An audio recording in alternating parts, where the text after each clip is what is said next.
ನಮಸ್ಕಾರ ವೀಕ್ಷಕರೇ, ನಾವಿವತ್ತು ಗುಬ್ಬಿ ತಾಲೂಕಿನ ಕಸ್ಬಾ ಬಳಿಯ ಜೀವಸಳ್ಳಿ ಗ್ರಾಮ ಪಂಚಾಯಿತಿಯ ಗ್ರಾಮ ಪಂಚಾಯತ್ ಸದಸ್ಯರಾದ ಮೋಹನ್ ಅವರ ಮನೆ ಮುಂಭಾಗದಲ್ಲಿ ನಾವು ಇದ್ದೀವಿ. ಇವತ್ತು ನಿನ್ನೆ ನಮ್ಮ ಪ್ರಜಾಶಕ್ತಿ ಟಿವಿಯಲ್ಲಿ ಒಂದು ಸುದ್ದಿ ಬಿತ್ತರ ಆಗುತ್ತೆ. ಏನು ಗ್ರಾಮ ಪಂಚಾಯತಿ ಚುನಾವಣೆ ವಿಚಾರದಲ್ಲಿ ಒಂದು ಐಡ್ರಾಮಾ ನಡೆಯುತ್ತೆ ಅನ್ನೋ ವಿಚಾರ ಸಂಬಂಧಪಟ್ಟಂಗೆ ಒಂದು ನಮ್ಮ ಟಿವಿಯಲ್ಲಿ ಒಂದು ಪ್ರಚಾರ ಆಗುತ್ತೆ.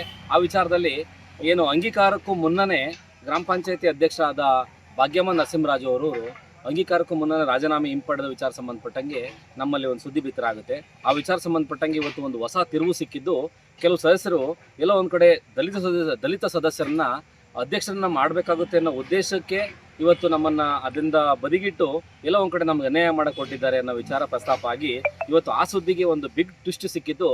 ನಮ್ಮ ಜೊತೆ ಇವತ್ತು ಸದಸ್ಯರಾದ ಮೋಹನ್ ಅವರು ನಮ್ಮ ಜೊತೆಗಿದ್ದಾರೆ. ಅವ್ರನ್ನ ಏನು ಹೇಳ್ತಾರೆ ಈ ವಿಚಾರ ಸಂಬಂಧಪಟ್ಟಂಗೆ, ಅವ್ರು ಏನು ಮಾತಾಡ್ತಾರೆ ಅನ್ನೋದ್ರ ಬಗ್ಗೆ ನಾವಿವತ್ತು ಅವ್ರನ್ನೇ ನೇರವಾಗಿ ಸಂಪರ್ಕ ಮಾತಾಡೋ ಕೆಲಸ ನಾವು ಮಾಡ್ತೀವಿ. ಸರ್ ನಮಸ್ಕಾರ. ಸರ್ ನಮಸ್ತೆ. ಇವತ್ತು ನಾನು ಏನು ಜೀವಸಳ್ಳಿ ಗ್ರಾಮ ಪಂಚಾಯತಿಯಲ್ಲಿ ರಾಜಕೀಯ ಐಡ್ರಾಮಾ ಅಧ್ಯಕ್ಷರಿಂದ ಅನ್ನೋ ವಿಚಾರ ನಮ್ಮ ಪ್ರಜಾಶಕ್ತಿ ಟಿವಿಲಿ ಬಿತ್ತರ ಆಗುತ್ತೆ. ಸರ್ ಈ ವಿಚಾರ ಸಂಬಂಧಪಟ್ಟಂಗೆ ಏನು ಹೇಳ್ತಾರೆ ಸರ್? ಏನೆಲ್ಲ ಬೆಳವಣಿಗೆಗಳಾಯಿತು ಈ ಸಂಬಂಧ? ಸರ್ ಈಗ ನಾವು ಹೇಳ್ಬೇಕು ಅಂತಂದ್ರೆ ಜೀವಸಳ್ಳಿ ಗ್ರಾಮ ಪಂಚಾಯತ್ ಸದಸ್ಯರು ಮೋಹನ್ ಅಂತನ ಜೀವಸಳ್ಳಿ ಅವರು.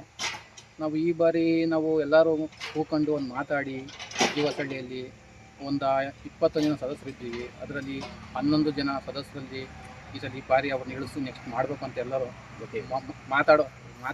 ಮಾತಾಡಿ ಕೂತ್ಕೊಂಡು ಮಾತಾಡಿ ದೇವಸ್ಥಾನ ಹತ್ರ ಹೋಗಿ ಪ್ರಮಾಣ ಭಾಷೆ ಎಲ್ಲ ತಗೊಂಡ್ಬಂದು ತಿರ್ಗಾ ಅವ್ರಿಗೋಸ್ಕರನೇ ಎಲ್ಲ ಅನುಕೂಲವಾಗಿ ತಕ್ಕನಾಗಿ ಮಾಡಿದ್ದಾರೆ. ಈಗ ಸುಮ್ಮನೆ ಇವನ್ನೆಲ್ಲ ಕರೆಸಿ ಒಂದು ದೇವಸ್ಥಾನಕ್ಕೆ ಹೋಗಿ ಕರ್ಪೂರ ಹಾಕ್ಬಿಟ್ಟು ಎಲ್ಲ ಮಾಡೋಂಥದ್ದೇನು ಇರಲಿಲ್ಲ. ಒಂದು ಹೈಕಮಾಂಡ್ ಅಂತ ಲೀಡ್ರು ಅಂತ ಇದ್ಮೇಲೆ ಆ ಹೈಕಮಾಂಡ್ ತಲೆ ಬಾಗಿಸ್ಕೊಂಡು ಎಲ್ಲ ಒಂದು ತೂಗಿಸ್ಕೊಂಡು ಹೋಗ್ಬೇಕಾಯ್ತು. ಇಲ್ಲಿ ಯಾರು ಒಂದು ಗೌರವ ಕೊಡ್ತಿಲ್ಲ, ದೊಡ್ಡವ್ರಿಗೆ ಒಂದು ಬೆಲೆ ಇಲ್ಲ. ಸುಮ್ಮನೆ ಏನಕ್ಕೆ ಮಾಡ್ಬೇಕು ಇವೆಲ್ಲನ? ಅಲ್ಲ ಸರ್, ನೀವು ಮಾತಿನ ವಿಚಾರದಲ್ಲಿ ಹೇಳ್ತಿದ್ದೀರಿ, ಎಲ್ಲ ಒಂದ್ ಕಡೆ ಮಾತುಕತೆ ಆಯ್ತು. ಏನ್ ಮಾತುಕತೆ ಆಯ್ತು? ಯಾರನ್ನ ಅಧ್ಯಕ್ಷ ಮಾಡಬೇಕು ಅಂತ ಹೇಳಿ ಹೊರಟಿದ್ರಿ? ಸರ್ ಅಲ್ಲಿ ಮಾತುಕತೆ ಆಗಿತ್ತು. ವಿದ್ಯಾಸಾಗರ್ ಅವ್ರನ್ನ ಮಾತುಕತೆ ಅವ್ರನ್ನ ಮಾಡ್ಬೇಕು ಅಂತ ಹೇಳಿದ್ರು. ಒಳಗಡೆ ಕೂಕೊಂಡು ಮಾತಾಡಿತ್ತು. ವಿದ್ಯಾಸಾಗರ್ನವ್ರನ್ನ ಆಗ್ಬೇಕು ಅಂತ ಅಧ್ಯಕ್ಷ ಮಾಡ್ಬೇಕು ಅಂತ ಮಾತುಕತೆ ಆಗಿತ್ತು. ಆಮೇಲೆ ನೆಕ್ಸ್ಟ್ ಮೋಹನ್ ರವರು ಆಗ್ಬೇಕು ಅಂತಾನು ಮಾತುಕತೆ ಆಗಿತ್ತು. ನಮ್ಮನ್ನು ಹೇಳಿರು. ತಿರ್ಗಾ ಅವರು ನೆಕ್ಸ್ಟ್ ಯಾಕೋ ಇನ್ನೊಬ್ರು ಬಂದ್ರು, ಮತ್ತೊಬ್ರು ಬಂದ್ರು, ಅವ್ರು ಬೇಡ ಹಂಗೆ ಅವನಾತಾನ ಹಂಗೆ ಅಂತ ಏನೋ ಮಾತಾಡಿರು. ನಾವು ಅದಕ್ಕೇನು ಬೇಜಾರು ಮಾಡ್ಕೊಳ್ಳಿ, ಎಲ್ಲ ಸದಸ್ಯರು ಅಲ್ವಾ, ಒಂದು ಗೌರವಸ್ಕೊಂಡು ಬಂದಿದ್ದು ಗೌರವ ಕೊಡ್ಕೊಂಡು ಅಂತ ತಿಳ್ಕೊಂಡು ಅವ್ರವರೇ ಮಾತಾಡ್ಕೊಂಡು ಗುಸು ಅಂದ್ಕೊಂಡು ಏನೇನೋ ಹಿಂಗೆ ಪ್ಲಾನಿಂಗ್ಗಳು ಮಾಡ್ಕೊಂಡು ಸುಮ್ಮನೆ ಅದಕ್ಕೆ ನಾವೆಲ್ಲ ಗೌರವ ಕೊಡ್ತೀವಿ. ಆದ್ಮೇಲೆ ಒಮ್ಮತದ ನಿರ್ಣಯ ಆಯ್ತಾ ಸರ್ ಯಾರನ್ನ ಮಾಡಬೇಕು ಅಂತ? ಹ್ಞೂ ಸರ್ ಆಯ್ತು. ವಿದ್ಯಾಸಾಗರ್ ಅವ್ರನ್ನೇ ಮಾಡಬೇಕು ಅಂತ ಎಲ್ಲ ಡಿಸೈಡ್ ದಲಿತ ಸಮುದಾಯದ ನಮ್ಮ ಹ್ಞೂ ಸರ್ ದಲಿತ ಸಮುದಾಯನವರ ನಮ್ಮ ವಿದ್ಯಾಸಾಗರ್ನವ್ರನ್ನೇ ಮಾಡಬೇಕು. ಡೇಟ್ ಹಾಕ್ತೀವಿ, ದೇವಸ್ಥಾನ ಹತ್ರ ಹೋಗ್ಬೇಕು, ಕಾರ್ಯಕ್ರಮಗಳನ್ನ ಮಾಡ್ಕೊಬೇಕು, ಹಿಂಗೆ ಮಾಡ್ಕೊಂಡು ಬರೋಣ ಎಲ್ಲ ಬಂತ ಹೇಳಿರು. ಎಷ್ಟು ಜನ ಹೋದ್ರಿ ಸರ್ ದೇವಸ್ಥಾನ? ಸರ್ ಅಲ್ಲಿ 13 ಜನ ಹೋಯ್ದ ಸರ್. ಅಲ್ಲಿ ಏನೆಲ್ಲ ಆಯ್ತು? ಹೋದೋ ವಿದ್ಯಾಸಾಗರ್ ಅವರಿಗೆ ಓಟ್ ಕೊಡ್ತೀವಿ ಅಂತ ಎಲ್ಲ ಹೇಳಿರು. ಎಲ್ಲ ಮಾತಾಡ್ಕೊಂಡೆಲ್ಲ ಬಂದು ಆಚೆಗೆಲ್ಲ ಬಂದಮೇಲೆ ಅಷ್ಟು 2 ಸದಸ್ಯರು ಇದ್ದರು. ಮೋಹನ್ ರವ್ರಿಗೂ ಇದು ಮಾಡ್ತೀವಿ, ನೀವು ಮಾಡ್ಬೇಕು ಅಂತ ಅವರು ಹೇಳಿರು. ಆಯ್ತಂತ ಒಪ್ಕೊಂಬಂದು ಮುಂದೆ ಮಾತುಕತೆ ಮಾಡ್ತೀವಿ, ಕುಂಡಿಸ್ತೀವಿ ಅಂತ ಹೇಳಿರು. ಕುಂಡಿಸ್ಲಿಲ್ಲ, ಮಾಡಲಿಲ್ಲ. ಏಕಾಏಕಿ ತಗೊಂಡೋಗಿ ಈ ಥರ ಮಾಡಿದ್ದಾರೆ. ಭಾಳ ನೋವಾಗಿದೆ ಇದರಲ್ಲಿ ಹೇಳ್ಬೇಕು ಅಂತಂದರೆ. ಭಾಳ ಸಮಸ್ಯೆ. ಕರ್ಪೂರ ಹಾಕಿರು, ಪೂಜೆ ಮಾಡಿಸಿರು, ಇಂಥರ್ನೇ ಆಗ್ಬೇಕು ಅಂತ ಎಲ್ಲ ಮಾಡಿರು. ವಿದ್ಯಾಸಾಗರ್ ಅವರೇ ಆಗ್ಬೇಕು ಅಂತ ಹೇಳಿರು. ಭಾಳ ಅಲ್ಲ, ಈ ಹಿಂದೆ ಎಲ್ಲ ಒಂದ್ ಕಡೆ ಭಾಗ್ಯಮ್ಮ ನರಸಿಂಹರಾಜು ಅವರು ಕಾಂಗ್ರೆಸ್ ಪಕ್ಷದ ಬೆಂಬಲಿಗರೊಂದಿಗೆ ಸೇರ್ಕೊಂಡು ಅಧ್ಯಕ್ಷರಾಗಿದ್ರು ಅನ್ನೋದು ನಾವು ಕೇಳ್ಪಟ್ಟಿದ್ದೀವಿ. ತದನಂತರ ಅವರು ಬಿಜೆಪಿ, ನಿಮ್ಮ ಪಕ್ಷದ ಬಿಜೆಪಿ ಬೆಂಬಲಿಗರ ಜೊತೆ ಸೇರ್ಕೊಂಡು ಅವರು ಏನು ಅವಿಶ್ವಾಸ ನಿರ್ಣಯ ಮಾಡಬಾರ್ದು ಅಂತ ಹೇಳಿ ಏನೋ ನಿಮ್ಮ ಹತ್ರ ಮನವಿ ಮಾಡಿದ್ರು ಅನ್ನೋದನ್ನ ಕೇಳ್ತಾರೆ. ಅವರು ಸ್ಟಾರ್ಟಿಂಗ್ ಬಂದಿತ್ತವರು ಕಾಂಗ್ರೆಸ್ ಅವರೇ. ಈಗ ಏಕೆ ಅವ್ರಿಗೆ ಬೇಕಲ್ಲ, ಅಧಿಕಾರ ಬೇಕಲ್ಲ ಸರ್, ಅದಕ್ಕೆ ಅವರು ಏಕೆ ಬಂದೀಗ ಬಿಜೆಪಿ ಹತ್ರ ಬಂದಿದ್ದಾರೆ.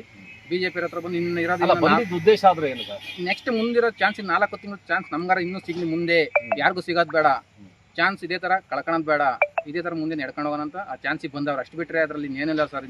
ಯಾರು ಬೇರೆನ ಮಾಡೋಕ್ಕೆ ಅದಕ್ಕೆ ಒಪ್ಕೊಂತಿಲ್ಲ. ಈಗ ವಿದ್ಯಾಸಾಗರ್ ಈಗ ನಮ್ಮ SC ಜನಾಂಗ, ಅವ್ರನ್ನ ಮಾಡೋಕ್ಕೆ ಯಾರು ಅವಕಾಶ ಇಲ್ಲ. ಈಗ ನಮ್ಮನ್ನು ಗುರುತಿಸಿರು ಆ ಭಾಗದಲ್ಲಿ ಬೇಡ ಅಂತಂದ್ರೆ ನಾವು ಸುಮ್ಮನೆ ಅದು ಯಾರು ನಮ್ಮ ಕಡೆ ಒಬ್ಬ ಬೆಳೀತಾ ಇದ್ದೀವಿ ಅನ್ನೋ ಸ್ಥಾನದಾಗ ಯಾರು ಬೆಳೆಸ್ತಿಲ್ಲ. ಇರಲಿ ಬಿಡಿ ಸರ್, ಇದ್ರ ಬಗ್ಗೆ ಇನ್ನೇನು ಮಾಡ್ಕೊ ಸರ್. ಇನ್ನು 4 ತಿಂಗಳಿದೆ. ಜನ ಎಲ್ಲ ಅರ್ಥ ಮಾಡ್ಕೊಂಡು ಅವ್ರವರೇ ಇದು ಮಾಡ್ಕೊಳ್ಳಿ ಅಂತ. ಅಲ್ಲ, ಒಂದ್ ಕಡೆ ಎಲ್ಲ ಒಂದ್ ಕಡೆ ದಲಿತ ಸಮುದಾಯದ ಸರ್ ಅದರಲ್ಲಿ 2 ಮಾತಿಲ್ಲ ಸರ್. ಹ್ಞೂ ಸರ್, ಅದೇ ಸರ್ ಈ ಸಮಸ್ಯೆ ಆಗಿರೋದು. ಅದೇ ಗುರುತಿಸ್ಬಿಟ್ಟು ಹೈಕಮಾಂಡ್ ಹತ್ರ ಬಾಸ್ ಹತ್ರ ಮಾತಾಡ್ಬಿಟ್ಟು ಎಲ್ಲ ಮಾಡಿ ಹಿಂಗೆಲ್ಲ ಆದ್ಮೇಲೆ ಒಂದು ಸ್ಥಾನ ಬೆಲೆ ಇಲ್ಲ ಅಂತ ನಮ್ಗೇನು ಮರ್ಯಾದೆ ಎಲ್ಲಿ ಉಳಿತು? ಮರ್ಯಾದೆಗೆ ಉಳಿದಿಲ್ಲ. ಭಾಳ ನೋವಾಗಿದೆ. ಇದರಲ್ಲಿ ನಾವು ಹೇಳಕ್ಕೆ ಆಗ್ತಿಲ್ಲ, ಅಷ್ಟು ಸಮಸ್ಯೆ ಆಗಿದೆ. ಅಲ್ಲ, ರಾಜೀನಾಮೆ ಹಿಂಪಡೆದಿರೋ ವಿಚಾರ ಸಂಬಂಧಪಟ್ಟಂಗೆ ಏನು ಹೇಳ್ತೀರಾ ಸರ್? ಸರ್ ಅದ್ರ ಬಗ್ಗೆ ಹೇಳ್ಬೇಕು ಅಂತಂತಂದರೆ ಎಲ್ಲ ವೆಬ್ಸೈಟ್ ಎಲ್ಲ ಇದನ್ನೆಲ್ಲ ಮಾಡ್ಕೊಂಡು ಕೆಲಸ ಎಲ್ಲ ಮಾಡಿ ರೆಡಿ ಮಾಡಿಸಿ ಇಷ್ಟೆಲ್ಲ ಮಾಡಿ ಸೈನ್ ಎಲ್ಲ ಹಾಕ್ಸಿ ಕೂಕೊಂಡು ಟೇಬಲ್ಗೆ ಹೋಗಿ ಕೊಟ್ಕೊಂಡು ಎಲ್ಲ ಮಾಡಿಸಿದ್ಮೇಲೆ ಏಕೈಕಿ ತಗೋಣಂಥದ್ದು ಅವ್ರಿಗೇನು ಇಲ್ಲ. ಈ ನಮ್ಮ ಫಾಲೋವರ್ಸೇ ಸರಿ ಇಲ್ಲ ಸರ್. ಹೇಳ್ಬೇಕು ಅಂತಂದರೆ ನಮ್ಮ ಜೊತೆಗಾರರೇ ಸರಿ ಇಲ್ಲ. ಇಲ್ಲಿ ಮುಂದೆ ಒಂಥರ ಮಾತಾಡ್ತಾರೆ, ಹಿಂದೆ ಒಂಥರ ಮಾತಾಡ್ತಾರೆ. ಮುಂದೆ ಎದೆ ಕೊಟ್ಟು ಮಾತಾಡೋ ಅಂತಾರು ನಮ್ಮ ಸದಸ್ಯರೇ ಇಲ್ಲ, ಸರಿ ಇಲ್ಲ. ಫಸ್ಟ್ ಸದಸ್ಯರ ಮೇಲೆ ನಾವು ಅಲ್ಲ, ಯಾಕೆ ಆ ನಿರ್ಣಯ ಯಾಕೆ ಅಂತ ಎಲ್ಲ ಒಂದ್ ಕಡೆ ಸರ್, ದಲಿತರು ಅನ್ನೋ ಭಾವನೆನಾ? ಸರ್ ಹ್ಞೂ ಸರ್, ಅದೇ ಈಗ ಒಬ್ರಿಗೆ ಕೊಟ್ಟರೆ ಒಬ್ರಿಗೆ ಬೇಜಾರು, ಈಗ ನನಗೆ ಕೊಟ್ಟರೆ ಇನ್ನೊಬ್ರಿಗೆ ಬೇಜಾರು, ಹೊಸಳ್ಳಿಗೆ ಬೇಡ ಅಧ್ಯಕ್ಷ ಸ್ಥಾನ ಅಂತ ಕೇಳ್ತಾರೆ. ಅದಕ್ಕೋಸ್ಕರ ಭಾಳ ಸಮಸ್ಯೆಯಿಂದಾಗಿ ಇವನು ವಿದ್ಯಾಸಾಗರ್ ಅವರನ್ನು ಗುರುತಿಸಿ ತಿರ್ಗಾ ನಮ್ಮ ಮೋಹನ್ ಅವರು ಅಂತ ಹೇಳ್ಬಿಟ್ಟು ಅವ್ರನ್ನ ಗುರುತಿಸಿ ಇದು ಮಾಡಿರೋ. ಅದೇನಾಯಿತು, ಇಬ್ಬರು ಆಗಲಿ ತಿರ್ಗಾ ಮತ್ತೆ ಅವರೇ ಕೂತ್ಕೊಂಡ್ರು. ಹಿಂಗಾಗಿದೆ ಸರ್ ಸಮಸ್ಯೆ. ಇದಿಷ್ಟು ಗ್ರಾಮ ಪಂಚಾಯತಿ ಸದಸ್ಯರಾದ ಮೋಹನ್ ಅವರ ಹೇಳಿಕೆ. ಎಲ್ಲೋ ಒಂದು ಕಡೆ ದಲಿತ ಸಮುದಾಯದ ಸದಸ್ಯರನ್ನ ಅಧ್ಯಕ್ಷರನ್ನ ಮಾಡಬಾರ್ದು ಅನ್ನೋ ವಿಚಾರಕ್ಕೆ ಅಲ್ಲಿನ ಕೆಲ ಸದಸ್ಯರು ಸೇರ್ಕೊಂಡು ಕುತಂತ್ರ ಮಾಡಿದ್ರು, ನಮ್ಮನ್ನು ಅಧ್ಯಕ್ಷರಾಗೋದನ್ನು ತಪ್ಪಿಸಿದ್ರು ಅನ್ನೋ ಮಾತು ಮೋಹನ್ ಅವ್ರದ್ದು. ಪ್ರಜಾಶಕ್ತಿ ಟಿವಿ ಜೊತೆ ದೇವರಾಜ್ ಗುಬ್ಬಿ.